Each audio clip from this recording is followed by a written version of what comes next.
billahi minasyaitonir Bismillahirrahmanirrahim. Assalamualaikum warahmatullahi wabarakatuh. Kelana Yuda Channel mempersembahkan cerita silat pedut tiga dengan tahuan episode yang ke-46. Selamat mendengarkan. Sejenak keduanya terdiam, namun tidak lama kemudian akhirnya Ki Winoko berkata, "Ki Demang, sejujurnya apa yang Ki Demang katakan terkait dengan kemungkinan keterlibatan Sultan Demak Bintoro secara langsung memang menjadi pembahasan yang selalu aku perbincangkan dengan Angger Jatmiko. Aku dan Angger Jatmiko mempunyai pendapat yang sama bahwa sangat kecil kemungkinannya bahwa Sultan Demak Bintoro bertindak nekat turun secara langsung ke medan pertempuran. Sultan Demak Bintoro adalah seorang pemimpin tertinggi dari sebuah pemerintahan. Seorang raja tentu tidak akan merendahkan dirinya sendiri serta mengotori kedudukan yang disandangnya dengan melakukan tindakan gegabah untuk terlibat langsung dalam sebuah pertempuran dengan siapapun pihak yang dihadapinya.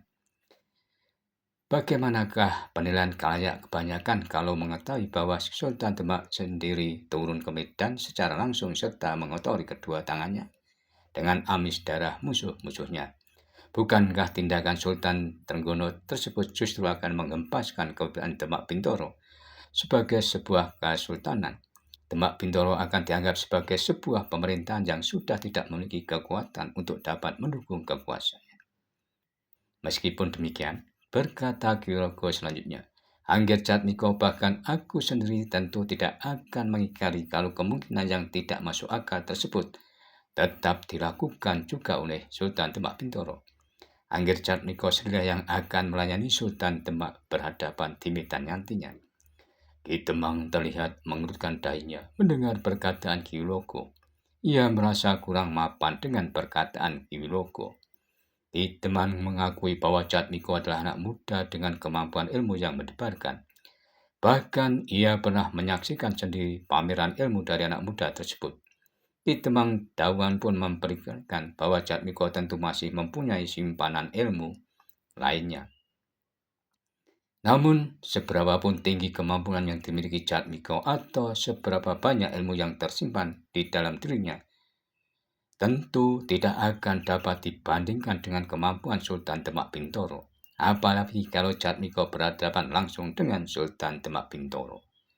Mungkin Jatmiko memang seorang pemuda yang menguasai bermacam jenis ilmu pinujul yang diwarisi dari gurunya atau dari siapapun orangnya. Namun, usianya yang masih muda tentu mempengaruhi kematangan ilmu yang ada di dalam dirinya. Meskipun demikian, Ki Demang Dawan juga dapat memahami penjelasan dari Ki Winoko bahwa kecil kemungkinannya kalau Sultan Trenggono sendiri turun ke medan secara langsung. Bagaimanapun, Kanjeng Sultan Trenggono tentu tidak akan merendahkan harga diri serta kedudukannya dengan memutuskan untuk turun secara langsung di dalam medan pertempuran. Tindakan seperti itu tidak akan mempengaruhi atau bahkan meruntuhkan kewibawaan pemerintahan Demak Bintoro. Akan muncul satu kesan, seolah-olah Demak Bintoro sudah tidak memiliki lagi senopati perang yang mumpuni sehingga memaksa rajanya sendiri yang harus turun ke medan peperangan. Untuk beberapa saat terlihat Ki Winoko memandang Ki Demang yang sedang termenung. Namun saat kemudian terdengar kata-katanya lagi. Ki Demang, dengan kekuatan yang ada di belakangnya, Angger Jatmiko ingin memaksa agar Sultan Demak Bintoro membatalkan perjalanannya ke arah timur. Sultan Demak tidak perlu lagi mencampuri persoalan saat ini sedang berkembang di wilayah timur tersebut. Angger Jatmiko menginginkan wilayah-wilayah di daerah timur diberikan kebebasan untuk menentukan nasibnya sendiri tanpa perlu campur tangan dari Demak Bintoro. Apakah dengan demikian sebenarnya masih ada pihak lain di belakang Ki Winoko dan Angger Jatmiko? Bertanya Ki Demang Dawan. Tentu saja Ki Demang, meskipun demikian mereka tidak mempunyai keterkaitan langsung dengan apa yang saat ini sedang direncanakan oleh Jatmiko, jawab Ki Winoko. Apakah itu berarti bahwa Angger Jatmiko atau barangkali Ki Winoko merupakan seorang pertama dalam keseluruhan rencana pergerakan saat ini? Bisa dikatakan demikian, sementara yang Ki Demang Dawan maksudkan sebagai pihak lain tersebut adalah beberapa wilayah pemimpin wilayah timur yang mempunyai kesamaan pandangan tentang dengan Jatmiko. Bagaimanakah hubungan Angger Jatmiko dengan pemimpin di wilayah timur? Bertanya Ki Demang lagi.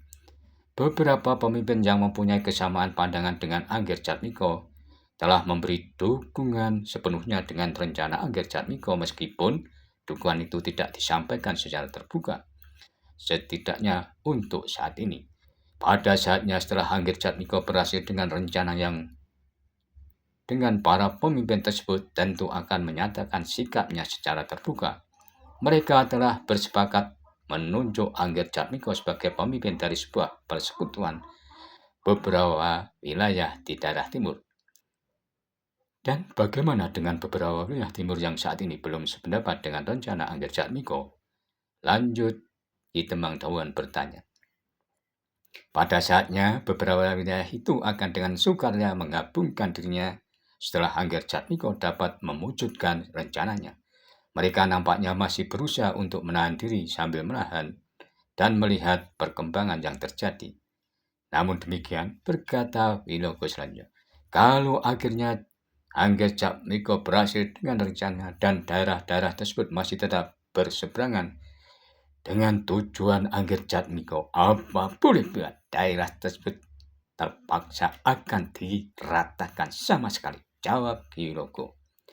Untuk saat Ki Demang Dawan kembali terdiam, nampaknya Ki Demang berusaha untuk dapat mencerna keterangan Ki Wilogo. Sementara itu, Ki Wilogo sendiri memang memberi kesempatan kepada Ki Demang Dawan untuk membuat penilaian-penilaian atas keterangan yang telah disampaikannya. Beberapa saat kemudian terdengar Ki Demang Dawan bertanya kepada Ki Wilogo, dari keseluruhan keterangan yang telah Ki Wilogo sampaikan, aku belum mendengar bagaimanakah dengan nafsir kademangan ini selanjutnya, berkata Ki Demang Dawan. Sambil menghela napasnya, Ki Wilogo berkata, aku memang menunggu Ki Demang mempertanyakan persoalan ini. Lalu dengan nada yang mantap, Ki Wilogo memberikan keterangannya. Angger Jatmiko akan memulai rencana besarnya dengan menjadikan kademangan ini menjadi sebuah pintu gerbang dari sebuah kekuasaan yang akan dibangkitkan kembali. Kekuasaan yang meliputi seluruh daerah yang ada di wilayah tengah sampai ke timur. Di sepanjang lereng Gunung Lawu, sebelah timur dan sebelah utara akan menjadi daerah kekuasaan Kademangan ini. Angger Jatmiko memang berencana menjadikan Kademangan ini menjadi daerah perbatasan dengan Demak Bintoro. Dalam bentuk seperti apakah Kademangan ini pada saat selanjutnya? Desis Ki Demang.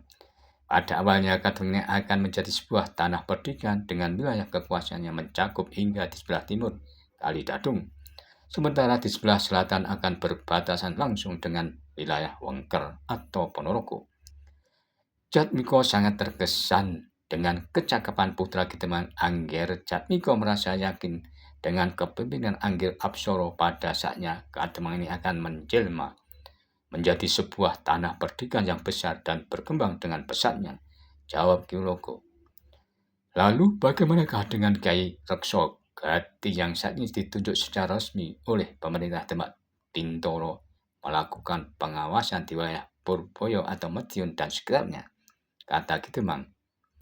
Jangan cemaskan dengan Purboyo. Wilayah itu hanyalah butiran debu di antara gelombang badai yang sedang bergerak menggulung kekuasaan Demak Bintoro, jawab Ki Wilogo dengan penuh percaya diri. Ki Demang Dawan termangu mendengar keterangan Ki Wilogo. Nampaknya Ki Demang Dawan sedang membuat penilaian-penilaian atas apa yang disampaikan oleh Ki Wilogo. Bagaimanapun Ki Demang memang harus membuat pertimbangan yang matang sebelum membuat satu keputusan. Ki Demang Dawan menyadari sepenuhnya bahwa apapun yang akan menjadi keputusannya pada saatnya akan membawa dampak bagi Kademangan yang dipimpinnya. Dari sudut hatinya, Ki Demang Dawan sebenarnya menyadari bahwa apa yang telah direncanakan oleh Jatmiko dan pamannya itu adalah satu upaya untuk melakukan pemberontakan kepada pemerintah yang sah, yaitu Kesultanan Demak Bintoro. Ki Temang pun dengan sadar mengetahui akibat apa yang mungkin terjadi bagi Kademangan yang dipimpinnya, bahkan kepada dirinya sendiri dalam kedudukannya sebagai pemimpin sebuah Kademangan apabila Kademangan ini menjadi bagian dari rencana pemberontakan itu. Namun pada saat itu Ki Temang Dawuan merasa dihadapkan pada satu pilihan yang tidak mungkin bisa ditolaknya. Terasa ada sesuatu yang bergejolak di dalam dada Ki Temang Dawuan. Saat ini ia benar-benar telah dihadapkan pada pilihan yang sulit. Dan pilihan itu memang harus diambilnya dengan segala akibat yang mungkin akan diterimanya. Meskipun ia tidak bisa menutup mata atas kemungkinan-kemungkinan yang dapat diraihnya bagi masa depan Kademangan yang dipimpinnya apabila ia mendukung rencana Jatmiko. Namun, di sisi lain Ki Temang Dawuan juga tidak mungkin untuk mengabaikan begitu saja atas akibat yang mungkin terjadi dengan keputusan yang akan dibuatnya. Beberapa wilayah di Prangwetan itu pun telah dengan terang-terangan tidak mengakui kekuasaan Kasultanan Demak Bintoro, meskipun dengan alasan yang berbeda-beda. Dan ternyata Demak Bintoro juga tidak mampu berbuat apapun untuk mencegahnya. Demak Bintoro memang telah mulai kehilangan pengaruhnya, desis Ki Temang di dalam hatinya. Beberapa kali terlihat Ki Temang Dawuan menarik napasnya.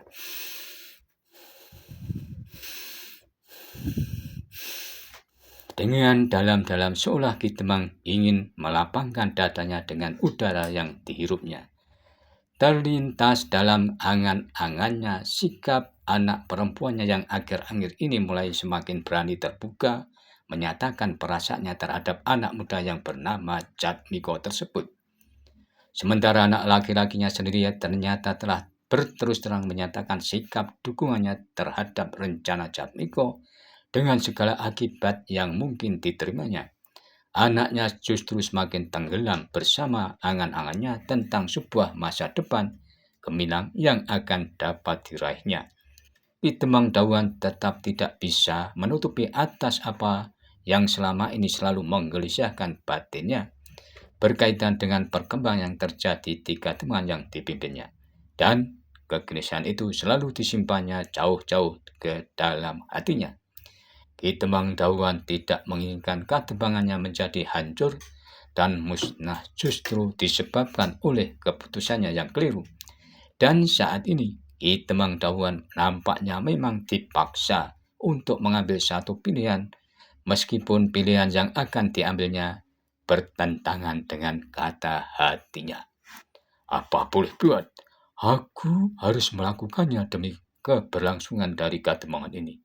Inilah pilihan terbaik dalam keadaan seperti ini, berkata Ki Temang di dalam hatinya. Demikianlah beberapa saat selanjutnya Ki Temang Dawuan nampaknya mulai menemukan sikap dalam menanggapi tawaran dari Jatmiko dan Ki Wilogo. Sebuah sikap yang dianggapnya merupakan satu keputusan terbaik bagi masa depan Kademangannya, meskipun sebenarnya sikap Ki Temang juga dipengaruhi oleh kepentingan pribadinya yang justru telah membuat Ki Temang Dawuan kehilangan keseimbangan serta pemikiran yang jernih dalam membuat satu keputusan. Sekilas Ki Temang Dawuan terlihat menggeretakkan giginya, seolah Ki Temang sedang berusaha memantapkan hatinya untuk menentukan sikap dalam mengambil keputusannya. Aku harus memikirkan keselamatan dan masa depan dari Kademangan ini. Semoga keputusanku merupakan pilihan terbaik dari sedikit pilihan yang ada. Pada saatnya biarlah rakyat Kademangan menilai sendiri keputusanku saat ini, berkata Ki Temang Dawuan di dalam hatinya. Lalu Ki Temang berkata kepada Ki Wilogo, Ki Wilogo, maaf maksudku Ki Ajar Astamurti. Kali ini nampaknya aku memang harus menentukan sikapku, desis Ki Temang dengan suara yang tergetar. Dengan sebuah tarikan napas yang dalam,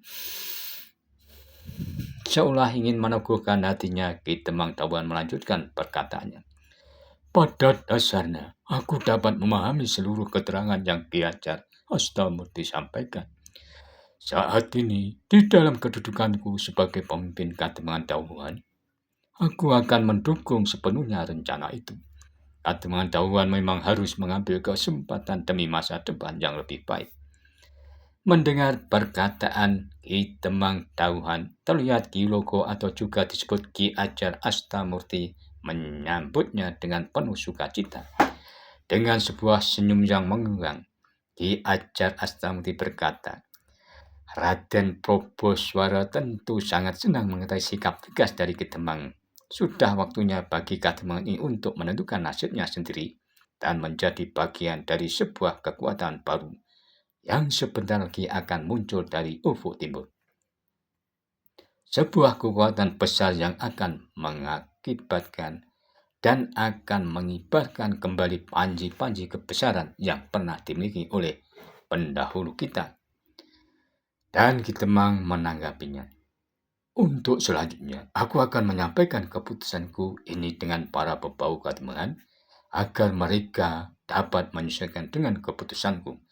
Mungkin memang ada bebau yang mempunyai sikap berbeda dari keputusanku ini, tetapi aku akan mencoba memberikan penjelasan agar tidak menimbulkan persoalan di belakang harinya, berkata Ki Temang Damuan. Baiklah Ki Temang, semoga para bebau Kademangan dapat memahami dan mempunyai sikap yang sama dengan Ki Temang. Sementara itu, berkata Ki Loko lebih lanjut. Aku minta Ki Temang dan juga seluruh penghuni Kademangan untuk saat ini tetap mengenalku sebagai Ki Loko dan Raden Proboswara adalah Jatmiko. Pada saatnya bila Hanggar Jatmiko sendiri yang membuka tentang jati dirinya yang sebenarnya, berkata Ki Ajar, Ki Astamurti. Baiklah Ki Loko, aku juga berpendapat bahwa untuk saat ini Hanggar Jatmiko memang belum saatnya untuk membuka dirinya, jawab Ki Temang Tauhan. Demikianlah akhirnya beberapa saat kemudian keduanya telah mengakhiri pembicaraannya. Sebuah keputusan penting telah diambil oleh Ki Temang Tauhan. Keputusan yang nampaknya akan membawa akibat bagi masa depan dari Kademangan itu sendiri. Dan matahari pun berjalan ke arah barat untuk menuju ke peraduannya. Demikianlah episode 46 cerita silat pedut di Kademangan Tauhan. Dan nantikanlah episode selanjutnya. Namun, bila mana ada yang berkenan, subscribe, like, serta berkomentar, dipersilahkan. Terima kasih, sampai jumpa.